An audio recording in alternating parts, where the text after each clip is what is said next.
All new today. It's one of the biggest unsolved murders of the century. 6-year-old JonBenet Ramsey was found murdered in her home. She'd been battered, strangled, and sexually abused. Immediately, suspicion fell on the family, but the parents and son Burke always proclaimed their innocence. The night that your sister JonBenet was killed, there were only 3 people in that house that we know the identity of. You're the one that has never spoken. JonBenet's brother, Burke Ramsey, finally breaks his silence. This Christmas is the 20-year anniversary. The killer has never been found. Some people have speculated that you've been hiding out for this last 20 years. What do you say to that? Do you remember the last time you saw JonBenet alive? JonBenet Ramsey's skull was fractured on the right side of her head. Did you hit your sister over the head with a baseball bat or a flashlight? Had you ever violently attacked her before? Did you murder your sister, JonBenet? The exclusive interview, 20 years in the making. Now, from Boulder, Colorado, it's the season premiere of Dr. Phil. For 2 decades, the unsolved murder of 6-year-old JonBenet Ramsey has remained one of the most mysterious cold cases in history.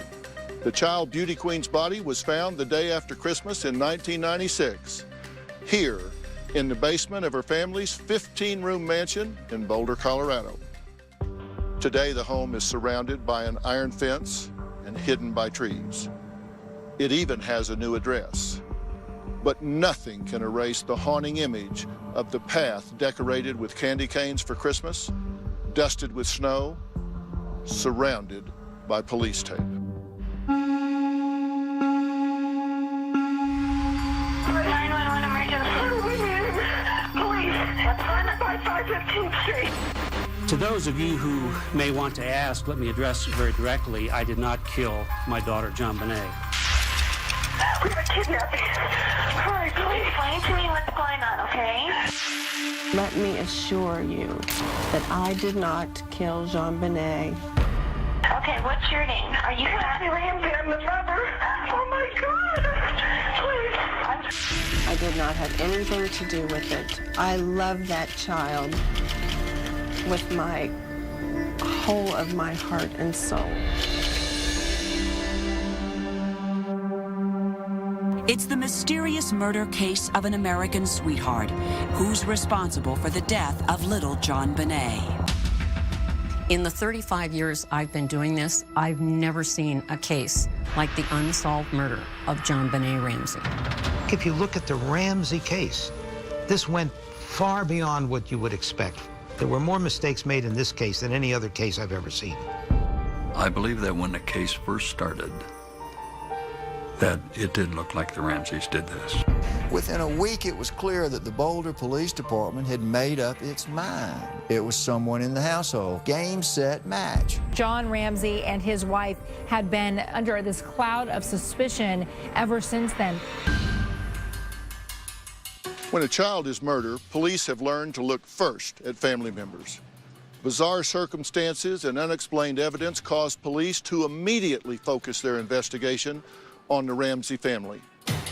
In the 20 years since this innocent child was so tragically murdered, every angle, every shred of evidence has been evaluated and reevaluated, except one. There has been one critically important missing link: JonBenet's older brother, Burke Ramsey. Burke Ramsey was the only other person known to be in the house the night his sister was murdered, and he has never spoken publicly. He has never answered questions about what happened in this house the night his sister was murdered, until today. Christmas Day, 1996, the Ramsey family had spent the evening at a holiday party. Patsy helped tuck 6-year-old JonBenet into bed. That may have been the last time they saw their daughter alive. 5:30 a.m. the next morning, Patsy woke up early because the family was planning to leave town on vacation. She walked down the back stairs from her third-floor bedroom in their 15-room Tudor-style home in Boulder, Colorado. And she went down the spiral staircase, and 3/4 of the way through the spiral staircase, she saw papers on the floor and started to read them. The ransom note. Patsy skimmed the words. "We've kidnapped your daughter. Don't call the police or we'll kill her. Get $118,000. Patsy was by the phone, so I said, call the police. What's going on there, ma'am? We have a kidnapping. Hurry, please. About 20 minutes later, police arrived, followed by the FBI. For the next 6 hours, the Ramseys waited for the kidnapper's promised call. 2 different searches of the house turned up nothing. It was a Boulder police officer, Linda Arndt, who told John to go with his friend Fleet White and search the house one more time. They get to the basement. They go down the hallway towards the wine cellar, and he hits the light switch, and he immediately sees his daughter wrapped in the blanket laying on the floor. He notices her hands are tied. There was a piece of duct tape across John Benet's mouth. He sees a garrote around the neck. This was not a kidnapping. This was a murder. You have a 2.5-page ransom note, a strangulation, sexual abuse. It just doesn't happen this way. Strange story in Colorado where a 6-year-old girl thought to be a kidnap victim has been found dead. The child beauty queen was found in the basement of her family's home the day after Christmas. It's also reported the girl was strangled with a noose-like cord and her mouth taped, and there were no signs of a break-in. John Benet Ramsey's skull was fractured on the right side of her head. She'd been battered, strangled, and sexually abused. There was no sign of forced entry, no footprints in the snow. The rope used to choke Jean Benet was tightened with a paintbrush from her mother's hobby kit. An alleged ransom note was written on a pad of paper from inside the house. The brutal killing of a pageant princess is raising troubling questions in many minds about child beauty contests. I think the John Benet Ramsey case would have stayed a local story if it wasn't for one element. And that was those pageant videos that were released within a few days after the tragedy. Those videos showed a certain amount of sexuality for the young child. People try to make it seem ugly and something that it wasn't. And I just know how much fun it was. What a good time we had together doing it. There were some negative connotations to these images, you know, whether the child had been pushed too far and whether this was symptomatic of some end result that caused the death of this child. For 2 weeks now in Boulder, Colorado, an American tragedy has been unfolding. Tonight, no new clues in the search for answers. The setting for this murder was not typical. Very affluent, exclusive neighborhood, beautiful multi-million-dollar home. All of these things led many people to believe, well, there can't be a bad guy walking around a place like that. It must be the parents or her brother. The evidence that points to the Ramseys, I think, is the fact that they were in the house at the time of the murder. Immediately, suspicion fell on the family, but the parents and son Burke always proclaimed their innocence. The list of suspects narrows. Soon, there will be no one on the list but you. John Benet Ramsey's parents hired attorneys shortly after their 6-year-old child was murdered and have communicated with police only through legal representatives. It has been said that you and Patsy did not cooperate with the police, that you in fact obstructed this investigation. Well, it's totally false. Police came to our home and we talked to them for, it seemed like hours. And they started this, well, we need you to come down to the police station. And by now we had media trucks out in front, and Patsy was in no condition to be moved. She was in bad shape. As we've been reporting, police in Boulder, Colorado finally have begun full-length interrogations of the little girl's parents. I'm talking about scientific evidence. I don't give a flying flip how scientific it is. go back to the damn drawing board. I didn't do it. They were still suspects in the eyes of the public and the police, who continued to focus almost exclusively on them, particularly Patsy.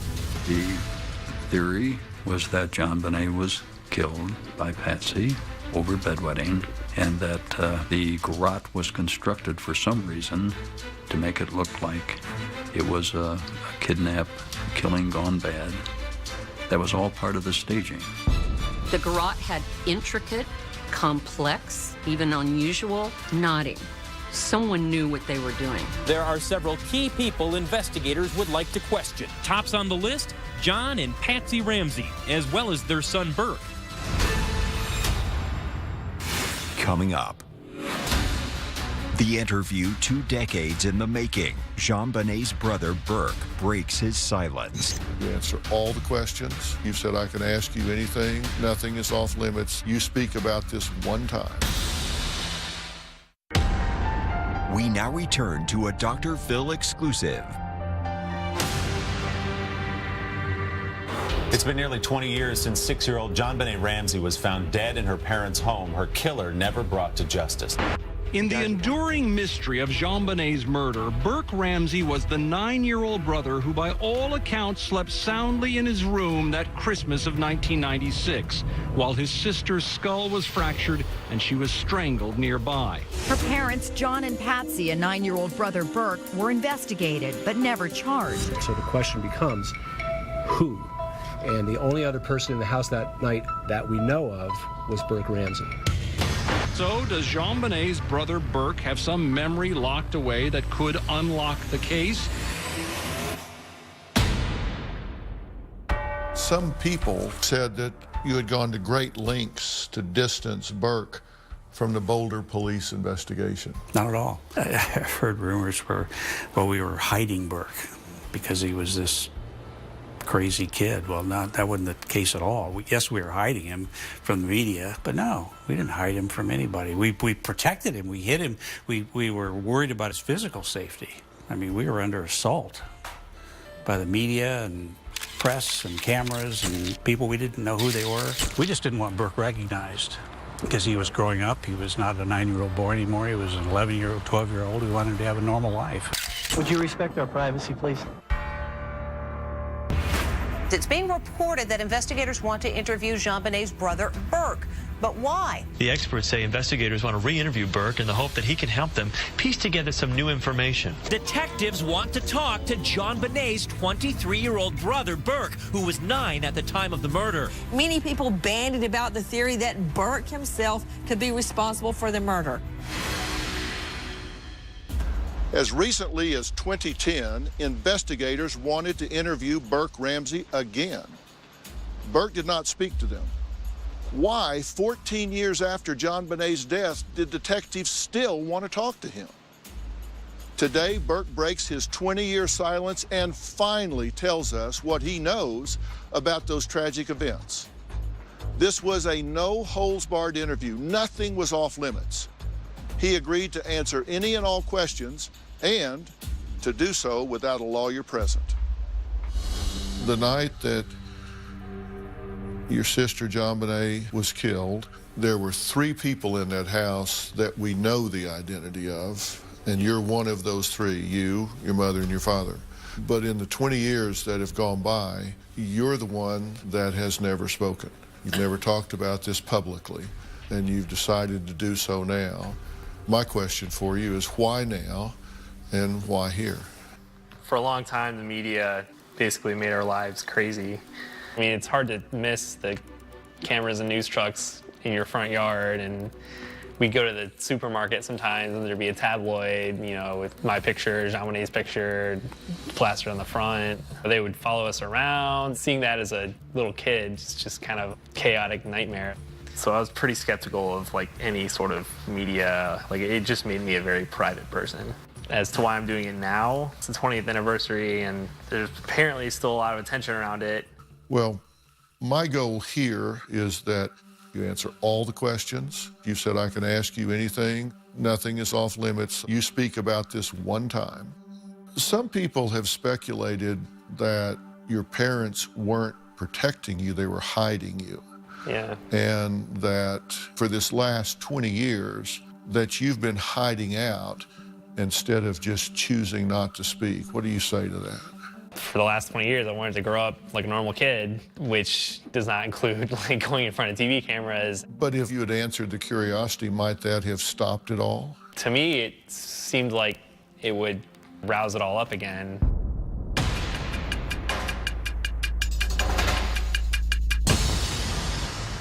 I want to ask you some tough questions, but first, let's turn the hands of time back a little bit. When you look back, was Christmas like a really big deal at your house? Yeah. Decorations in the yard, on the inside. My parents would throw a party every year. Hello, I'm Patsy Ramsey. Daddy's not here, but this is Jean Benet. She's 4, Burke is 7, and we'd like to welcome you to our home and wish you a very Merry Christmas. Now, 2 days before John Benet was murdered, that was when the party was at your house, right? Yeah.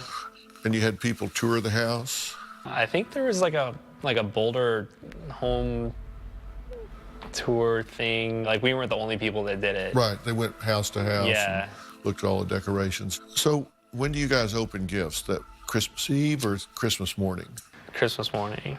Do you remember what you did that morning? I remember peeking down, and I remember seeing like an electric train and a bike, and I was super excited. Was John Benet with you? Yeah. Did she peek too? Yeah, I think so, yeah. Did you get what you had asked for that year? Nintendo 64. And what did John Benet get? I think she got a big dollhouse. We both got bikes. It was a typical Christmas morning. A lot of neighbor kids came over after a while, and they were in and out of the house, but just a nice Christmas day. John Benet got a doll for Christmas, right? Patsy had sent the doll company a picture of John Benet, and they made a doll that supposedly looked like her. Patsy saw the doll lying in a box and kind of startled her. What did she say? She said it looked like John Benet was in a coffin. The highlight of the 25th was really a visit for dinner at Fleet and Priscilla White's home. Fleet White was John Ramsey's best friend. Fleet White became a suspect and was interviewed 18 times by the authorities. When you came home that night, John Benet had fallen asleep on the ride home, so you carried her in. I laid her on the bed, and then Patsy went up later and I think put her pajamas on and tucked her in. Christmas night in the Ramsey house. John Benet is tucked snugly into her bed, dreaming about her brand new bike. John and Patsy Ramsey are down the hall in their room, presumably fast asleep. Brother Burke is sleeping in his room. Do you remember the last time you saw John Benet alive? Coming up. After you went to bed that night, did you hear anything out of the ordinary at all during the night? Dr. Phil's exclusive interview with Burke Ramsey continues. Do you remember the last time you saw John Benet alive? I want to say it was in the car on the way back from the Whites. I think this is the last picture that was ever taken of her alive. I don't remember the hair being that long, but... It's hard to believe that a short time later, she would be dead. Yeah. Where was your bedroom in relation to hers? So it was like kind of around the corner, through the playroom, down the hall. And this is your room? Yep. After you went to bed, did you hear anything out of the ordinary at all during the night? No. You don't recall waking up, hearing anything in retrospect? No. Melody Stanton, who lives diagonally across the street from the Ramseys, says she heard shrieks of agony coming from the Ramsey house 14 hours before John Benet's body was found in the basement. And she thought it came from a lower part of the house. So If that, in fact, is the child's scream, then the child's life was taken in the wee hours of the 26th of December. The next morning, you were heading off for a vacation trip over the Christmas holidays, right? We had reservations to go on a family cruise with my older children. We both got up. Patsy had gotten dressed. I was shaving. The first thing I remember is waking up, getting dressed hurriedly, going downstairs. We weren't going to wake the kids up until we were absolutely ready to go because they could stay in their pajamas and jump in the car. Then I go down the spiral staircase, and there on one of the runs of the stair is the 3-page ransom note. Mr. Ramsey, listen carefully. We have your daughter in our possession. You stand a 99% chance of killing your daughter if you try to outsmart us. Chilling words from the JonBenet Ramsey ransom note, reportedly found by Patsy Ramsey on these stairs inside their home. She came down these stairs and seen the ransom note on the bottom step. And I ran back upstairs and pushed open her bedroom door, and she was gone. I heard Patsy scream my name, and I knew something was seriously wrong. Where did the scream come from? It was either the first or second floor. Our bedroom was kind of up in an attic, and she had this ransom note. It clearly said, you know, we have your daughter. It explained who they were. They wanted a certain amount of money. Don't call the police, we're watching you. If you do this, we're going to behead your daughter. The note remains perhaps the most critical and perplexing piece of evidence in the ongoing murder investigation. If you can, take me through that moment when she turns and hands you this ransom note. It's hard to take it all in. As I recall, it was like, what? Your daughter's been taken, and it's a horrible, horrible feeling. I had that punch in the stomach feeling, and then I was trying to absorb what was said in this 3 pages of scribbling.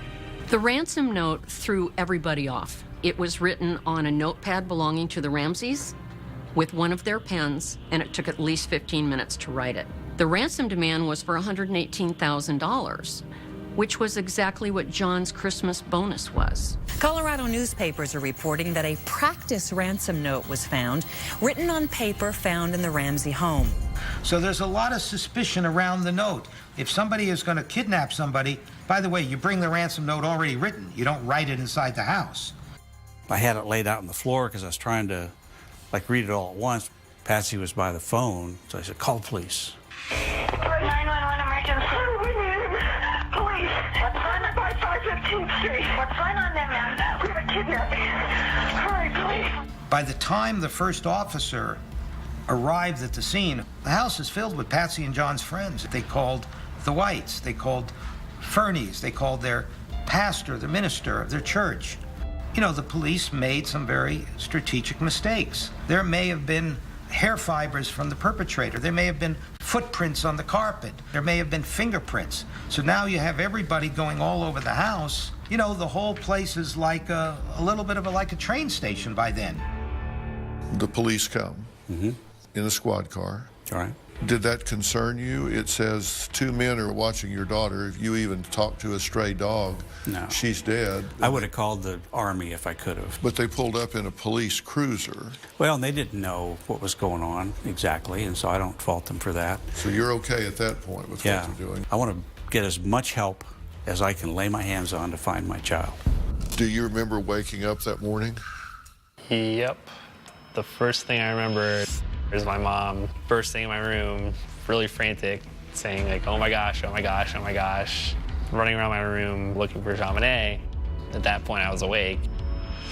Why did you feel scared, you know, when Mom came rushing in? I felt like something bad happened. She left and could kind of hear her freaking out. I heard Mom like going to the go.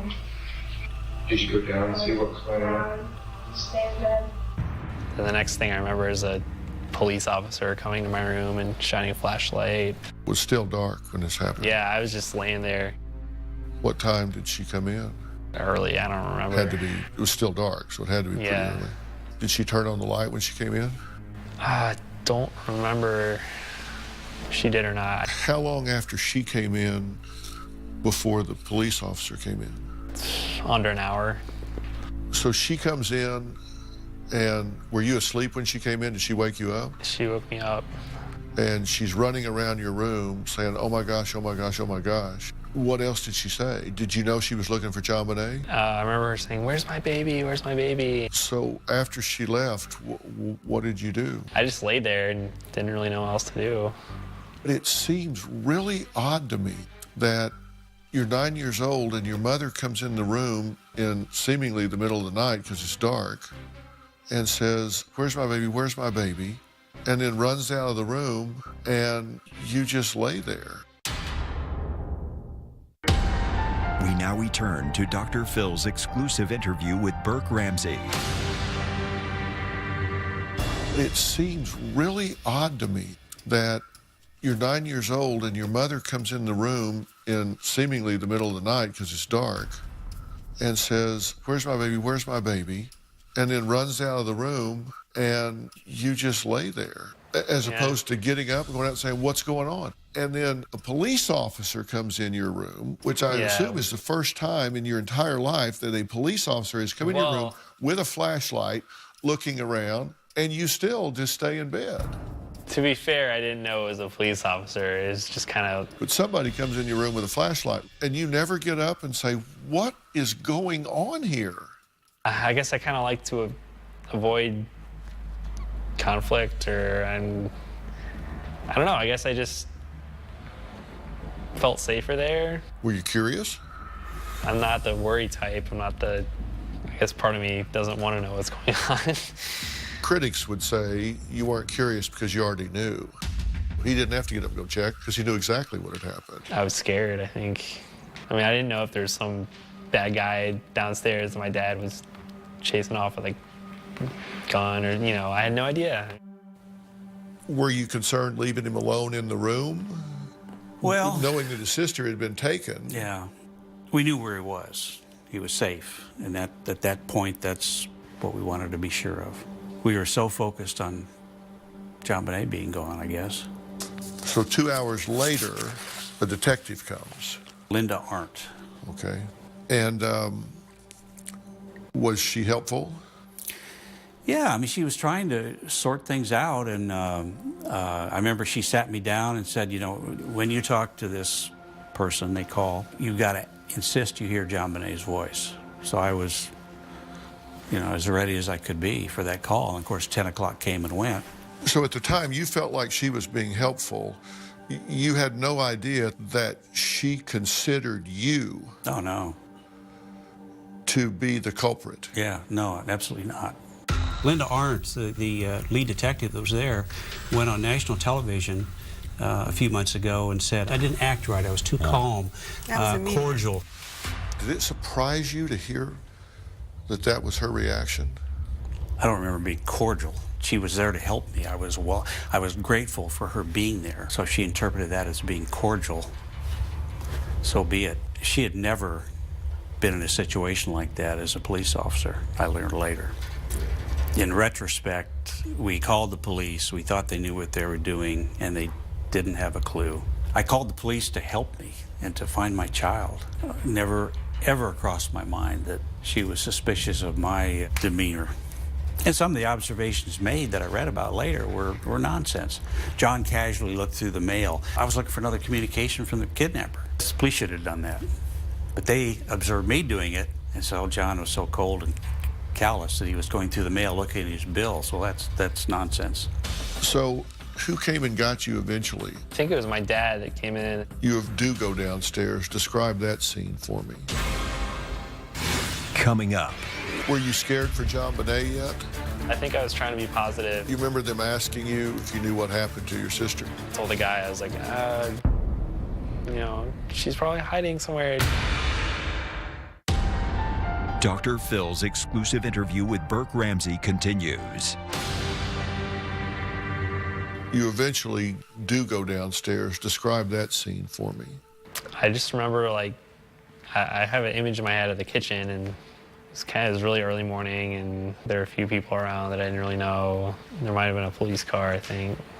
I don't know, I just remember kind of walking slowly downstairs, and everybody buddy just being like, hey, we're gonna take you to Fleet. Somebody eventually told you John Bonet's been kidnapped, right? They didn't Somebody say eventually told you. kidnapped, they said she's missing. Missing. Yeah. And who told you that? I remember a detective or something coming in and interviewing me. He told me. Were you scared for John Bonet yet? I think I was trying to be positive. Do you remember them asking you if you knew what happened to your sister? I told the guy, I was like, you know, she's probably hiding somewhere. Did you check the whole house? Or maybe she's outside, or... Who suggested for you to search the house? Linda Arndt. She said, take Fleet White with you and search the house, see if you notice anything out of the ordinary. He should not have been allowed to search that house by himself. He could have tampered with evidence without even knowing that it was evidence. That's a critical mistake. So where did you begin? Went down to the basement. Why start there? It's the most logical entry point. Went into we called it the train room. The kids had a train set up in this. There was a window open. There was a suitcase sitting under the window, which shouldn't have been there. And I noted that and mentioned it to Fleet. I said, that shouldn't be there. You knew there was a broken window downstairs, right? Well, I had broken that glass and then opened the window to get in previous summer because I'd left my key and Patsy was gone. I thought we had it fixed, but we never went in the basement, so I didn't know that. So I wasn't surprised that the glass was broken, but I was surprised that the window was open.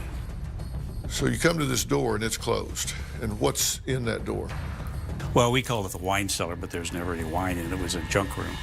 I was just going through methodically every square inch of that basement. And I opened the door and there's John Bonet. Coming up. Did you know she was dead? There was a red spot on her throat, and I just was hoping she'd wake up. I picked her up, carried her upstairs. We now return to a Dr. Phil exclusive. Take me through the moment that your eyes fell on John Bonet's face as she was lying there on the floor. Did you know she was dead? No, not at that point. I mean, I had this rush of, thank God I found her. And it was just this overwhelming sense of joy that I'd found my child. And her hands were tied over her head. She had tape on her mouth. I immediately took the tape off. Her eyes were closed. Could you, at that point, perceive her injuries at the time? Could you see her neck and her head? No, I didn't. There was a red spot on her throat. I didn't see the garrote because it was too deeply embedded in her skin. And I just was hoping she'd wake up and began to realize that she wasn't gonna, and just started to scream. I picked her up, carried her upstairs.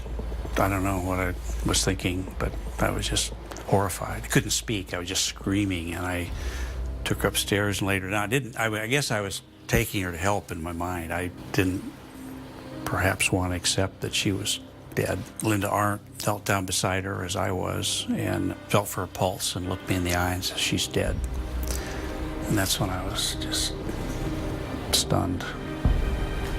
She looked very peaceful. One of our friends ran into the room and said, we need an ambulance. Tried to dial 911, and I kept screaming, what is it, what is it? And, you know, then in just a couple minutes, then I walked into the living room. What Linda Arndt said is that your eyes met and she knew in that moment you killed your daughter. Linda Arndt has stated publicly that when she saw John with John Bonet, it was like 1,000 lights going off in her mind. She knew exactly who had killed John Bonet. At one point, she said she was so worried that she was in the presence of a bad person that she was counting the bullets that she had on her body, and that she had 18 bullets because she feared she might have to shoot her way out of there. Frightening and incompetent, beyond incompetent. Shouldn't have been a police officer. There's a detective, Linda Arndt, who deals with various emotional cases, not a homicide detective, not a kidnapping detective, because the Boulder Police Department didn't have those experts.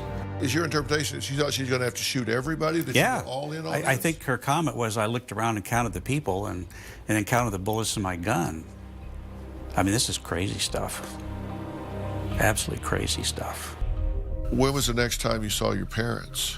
The next thing I remember is going to another one of our friends' houses. Everyone was really sad over there. My dad came and told me John Bonet is in heaven now, and he started crying. And then I started crying. And I saw him was sad inside, and my dad told me that John Bonet is in heaven. So you go from thinking she's missing to she's been found, she's actually dead, she's in heaven. Your dad tells you My that. dad just said she's in heaven now, and I was kind of like, how is that possible? Like, And what did you say? I started crying. I don't think I said anything. I didn't believe it at first. You must have realized this has gone way bad.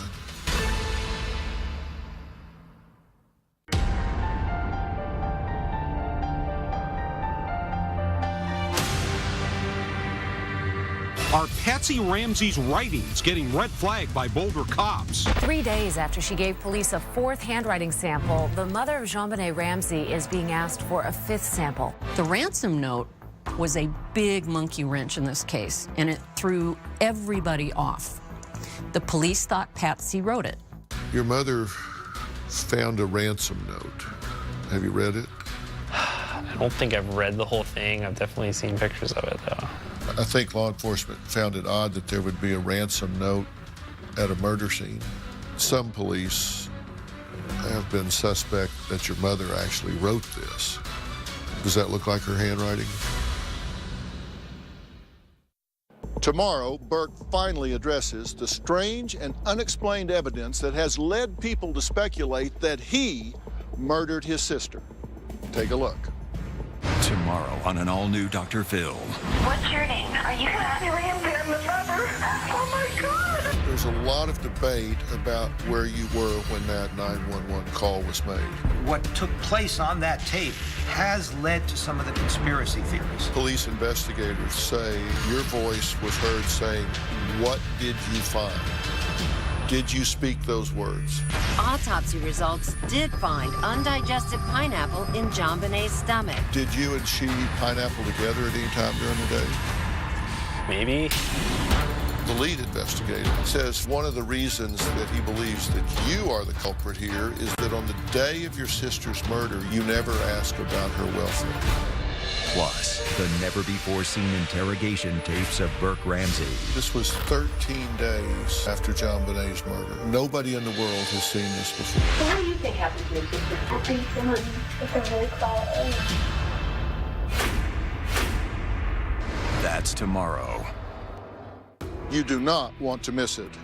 And the investigation into John Bonet's death brought massive media coverage, and with that came wild speculation. Did Patsy Ramsey write the ransom note? If so, who was she covering up for? Herself? Or the one person left on Earth she would do anything to protect? Her son, Burke. I want to thank CBS 48 Hours for the use of their archival footage on this case. From Boulder, Colorado, thanks for watching.